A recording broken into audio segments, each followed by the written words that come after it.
Harris, Kevin, and myself have been working in the mangrove environment for a very long time, and what we are seeing is drastic changes to the displacement of trees.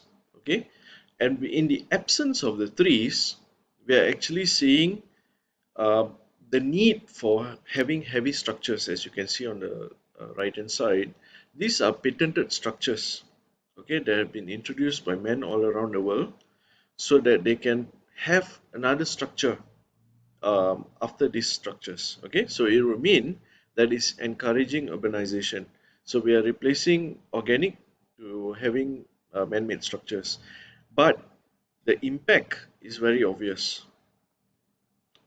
Um, Having stones, having heavy boulders, having different forms of structures, cuboidal, tetrahedral, and what's so not, in an environment are man-made. They are heavy structures. They are experiencing gravitational forces, and what will happen is that they displace sediment. Okay, they make sediment become available, and over time there is runoff, okay, from the shallow waters into the deep waters, and this sediment cannot settle down because they are constantly being impounded by waves. Okay, so for as long as they cannot settle down, they will recreate the seabed to become unfavorable to us, or I use the word hostile. Okay, it's unfavorable. So in this case, erosion will never stop. uh, that is the obvious of it. So what do we see now is the modification of the shore. It is no longer safe for swimming. It is no longer safe for recreational activities because these structures are hard. They become slippery because slime accumulates on them, and we do not know. We do not know, but the actual impact is that it is affecting our fisheries. Fish can no longer use these habitats as their survival grounds, as their growing grounds. They become exposed, okay, to predators. So what we are seeing now is we are able to catch fish now, no problem. But in few years to come, those numbers are going to drop severely. Okay, and if we do not do something about it, it is going to create a big impact to us in Malaysia. Okay, so back to displacement. Heavy weight displacing sediment. Sediments are free to move. They cannot settle down. So you will never get seagrass growing. You will never get seaweed growing. You will never get corals coming back. Okay, these are all pushed further into deeper water. Now, the animals that are coming into the shallow water, they are all opportunists. Why? Because fish, they tend to look for crevices. Invertebrates look for crevices to put their nests, to put their eggs. Okay, and opportunistic fish are coming to to predate on them. So these important species, which are the lower trophic organisms, they are actually the food for larger organisms. Okay, but since they are not having an effective reproduction cycle, meaning that their young are getting eaten up, the adults and the sub-adults are there. So the sub-adults grow into adults. We fish them out, and what is going to be left? This population is soon going to get wiped out, and when that happens, this is going to be food security crisis. Okay, so to prevent all of this, Kevin, Harris, and myself have taken the idea of looking at the mangrove tree. It has roots. The roots are in a complex arrangement. It is irregular, okay, but what we notice is the angling. So we taken account the position of the angling and casted our mold. Okay, we made our mold, we casted it, and we had this form.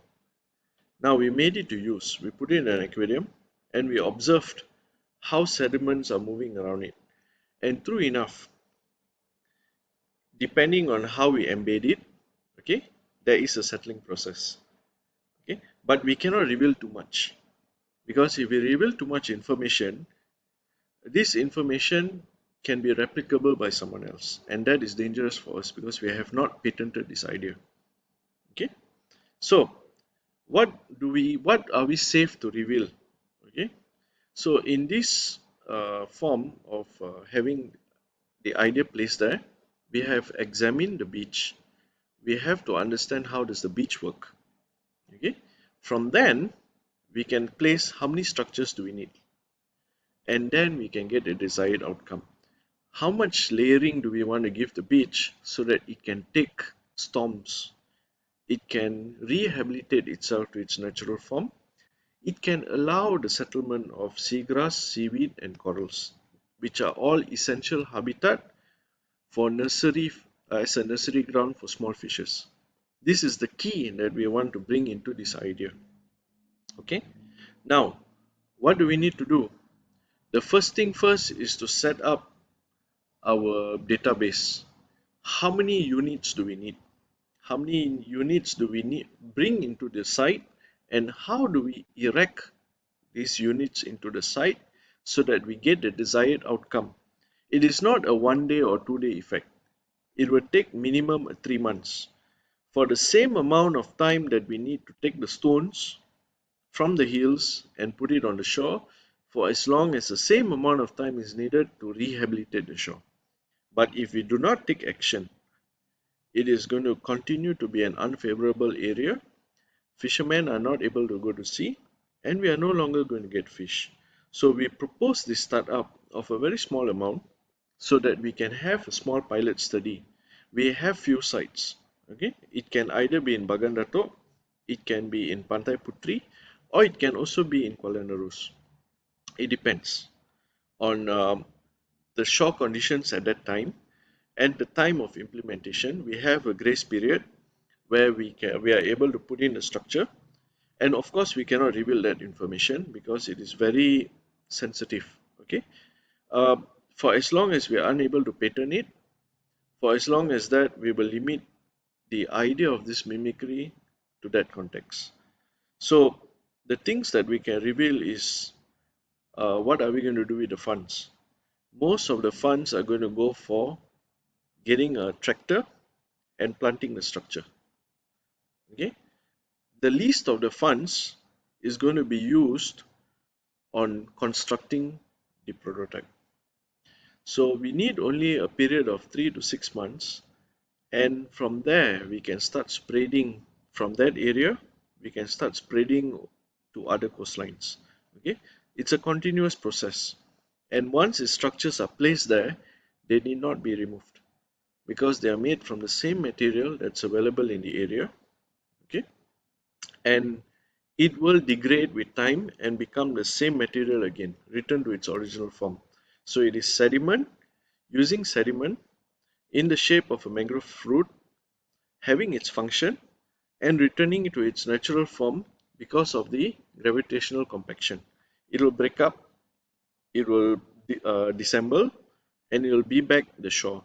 So when children come there and play on the shore, it's not going to have any sharp edges. This is the benefit of having this prototype. So with this, I would end the presentation.